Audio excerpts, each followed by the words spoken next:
नमस्कार, मैं हूँ दिल्ली यूनिवर्सिटी में और यहाँ पर जो है अंतर्राष्ट्रीय माता सावित्रीबाई फूले संस्थान द्वारा जो है सम्मान समारोह का आयोजन किया गया है। हमारे साथ हैं डॉक्टर हंसराज सुमन जी, जो कि चेयरमैन है इसके। सर, आज जो सम्मान समारोह रखा गया, इसका मेन उद्देश्य क्या था? देखिए, इसका मेन उद्देश्य है समाज का वो वंचित वर्ग, उपेक्षित वर्ग जो शिक्षा से वंचित रह गया है।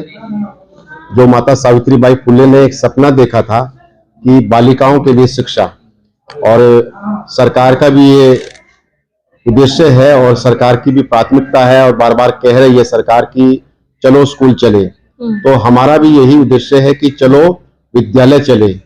बालिकाएं जो है, अभी भी बहुत सारी ऐसी बालिकाएं हैं जो अभी भी विद्यालय नहीं जा पा रही है।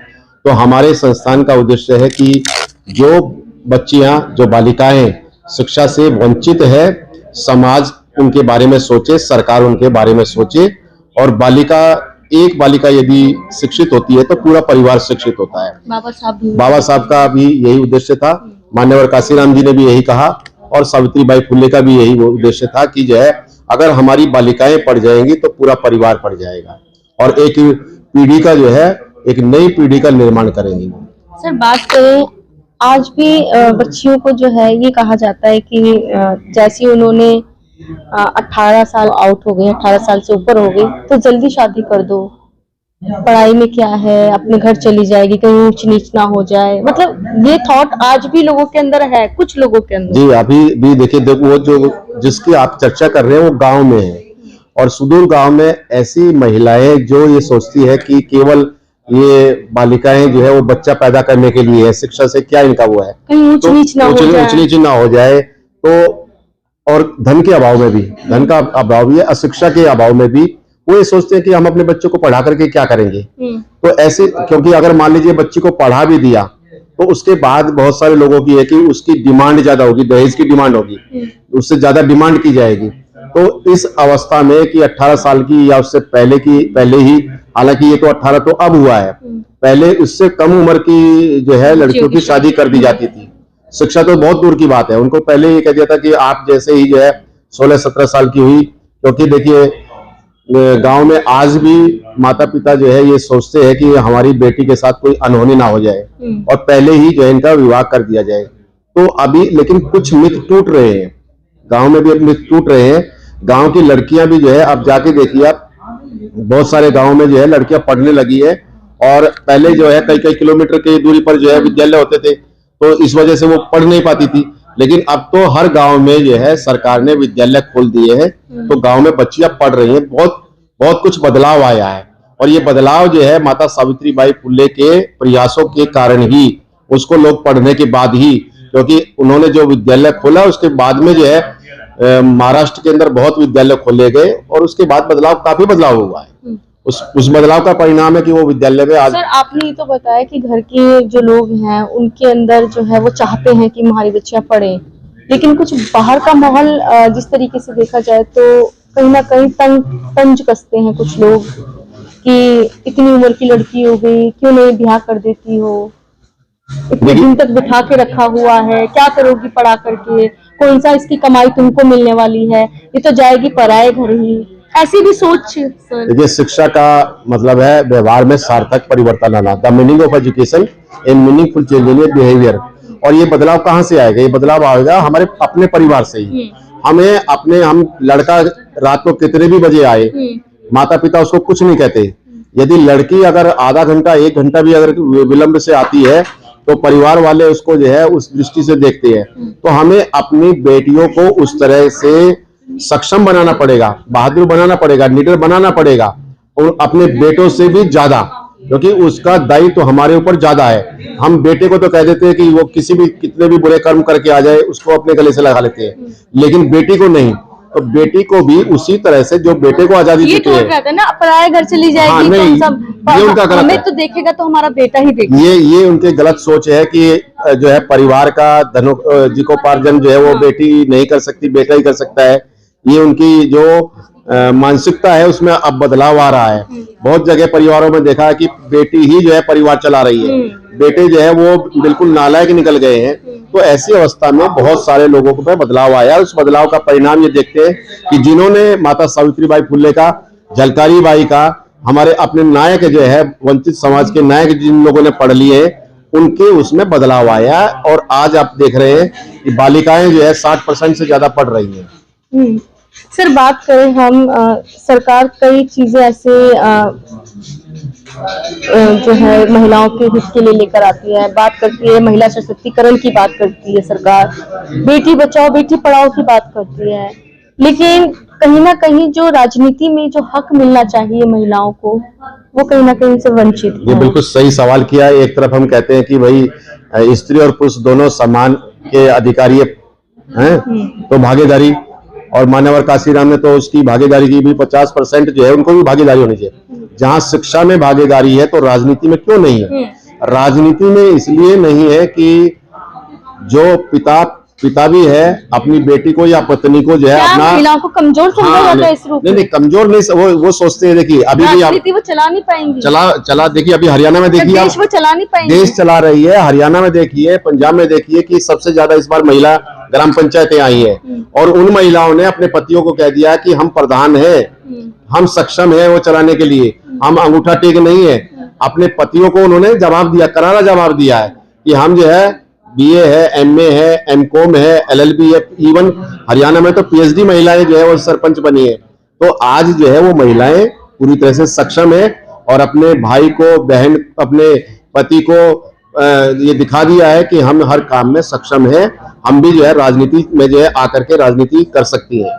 जैसे हमारे प्रधानमंत्री रहे हैं पूर्व की देखा जाए तो इंदिरा गांधी जी, उन्होंने पूरा देश चलाया था सर। बिल्कुल बिल्कुल। और इससे पहले जो है देखिए इंदिरा जी ने तो जो है प्रधानमंत्री होते हुए देश चलाया और एक सबसे बड़ा देश बहन मायावती ने जो है 4 बार जो है मुख्यमंत्री होकर के वो काम किया है जो पूरा विश्व जानता है कि उत्तर प्रदेश देश का सबसे बड़ा राज्य है।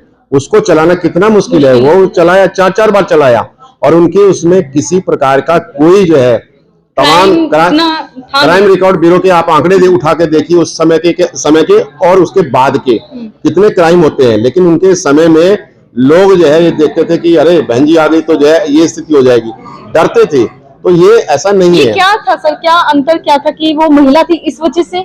नहीं महिलाओं का वो दर्द समझती थी। देखिए जाके पाँव ने फटे पिवाई, सो के जाने पीर पराई।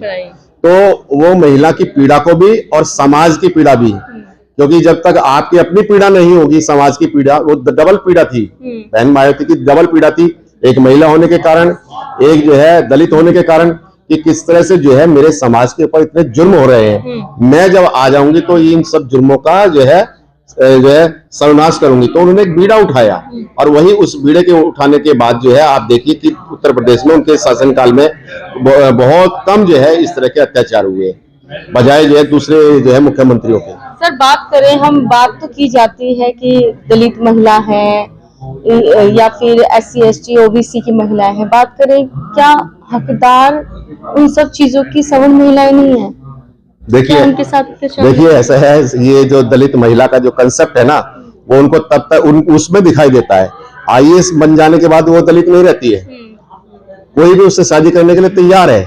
सुंदर हो IAS तुरंत एकदम वो करे, प्रोफेसर हो, इंजीनियर हो, डॉक्टर हो, वो दलित नहीं होती क्या?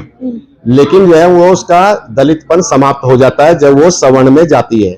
हालांकि वहां भी भेदभाव होता है, ऐसा नहीं है, बहुत सारे कम परिवार ऐसे हैं हाईएस्ट पोस्ट बिल्कुल वहां पर लेने के बाद भी भेदभाव है। अगर भेदभाव नहीं होता तो देखिए टीना डाबी ने जो है शादी करने के बाद भी, और उसने तो जो है अलग धर्म में की, उसके बावजूद उसके साथ किस तरह का बर्ताव हुआ।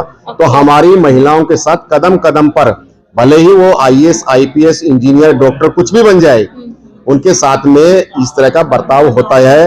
वो इसलिए हो रहा है, वो अपने आप कराती है। क्या हमारे उस समाज में वो दूसरे समाज में जा रहे हैं शादी करके? क्या दलितों में एक से एक अच्छे इंजीनियर डॉक्टर प्रोफेसर IAS नहीं है? लेकिन उनको दिखता है कि हम दूसरे के उसमें जा करके हमारी जाति बदल जाएगी। देखिए इस देश से 6743 जातियां हैं, जाति जो कभी नहीं है, जाति कभी नहीं जाएगी। आप कुछ भी बन जाए, मैं कुछ भी बन जाऊं, लेकिन सबसे पहले जो है मेरे सामने ये आएगा कि हाँ हंसराज सुमन कौन है, ये फलां जाति के हैं। तो जाति जो है वो जाति का कंसेप्ट जो है आप इस देश से तभी समाप्त होगा जब हम अपने नाम के आगे पीछे ये सरनेम लगाना छोड़ देंगे।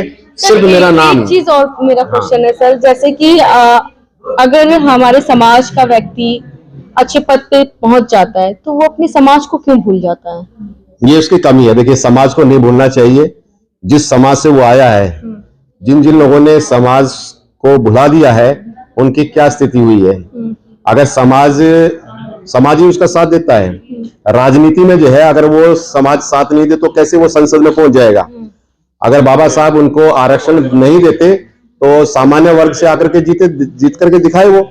और हमारा वो इसका सबसे बड़ा कारण ये है कि हमने अपनी जो हमारी राजनीतिक पार्टियां हैं उसको चलाने वाले जो लोग हैं वो उनके इशारे पे चलते हैं। यदि वो समाज के इशारे पे चले तो उनके साथ इस तरह का बर्ताव नहीं होगा। समाज पहले है, पार्टी बाद में है। सर बात करें, एक लास्ट क्वेश्चन है मेरा सर, अभी आपने देखा भी होगा और सुना भी होगा कि सवर्णों को भी जो है 10% का आरक्षण दे दिया गया है। इस पर आपके क्या विचार है सर? जो आरक्षण के विरोध में थे वही आरक्षण के हकदार बन गए 10%। लेकिन अब ये देखने में आया, जहां तक मैं सोचता हूँ, दिल्ली विश्वविद्यालय में जो सबसे ज्यादा विरोध करते थे आरक्षण का, आज वो मेरे सामने मेरे साथ खड़े हो गए हैं।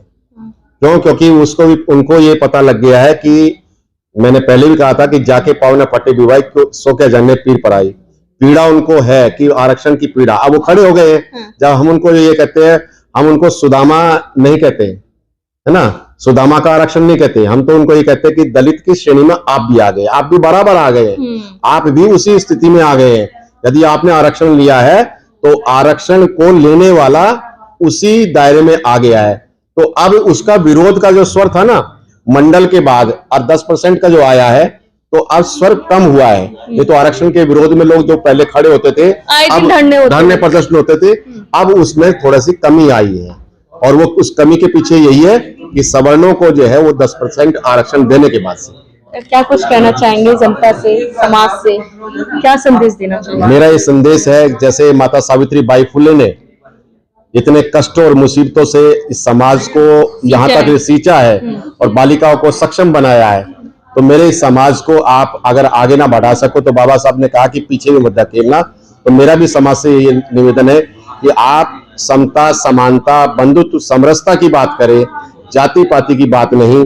हम सब मानव एक हैं और मानवीयता का जो है भाव जो है तथागत बुद्ध ने जो कहा था, बुद्ध की उसमें जो है कि हम बंधुत्व की भावना को कायम करते हुए, क्योंकि जब भी हम बाहर जाते हैं तो मैं ये कहता हूं कि हम बुद्ध की भूमि से आए हैं। तो बुद्ध की भूमि में ये लड़ाई झगड़ा अंधविश्वास ये सब चीजें नहीं है।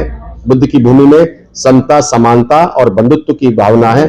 तो उस उद्देश्य को लेकर के ही हमारा संस्थान चल रहा है और आगे भी उसी भाव को लेकर के जनता के बीच में हम जाएंगे।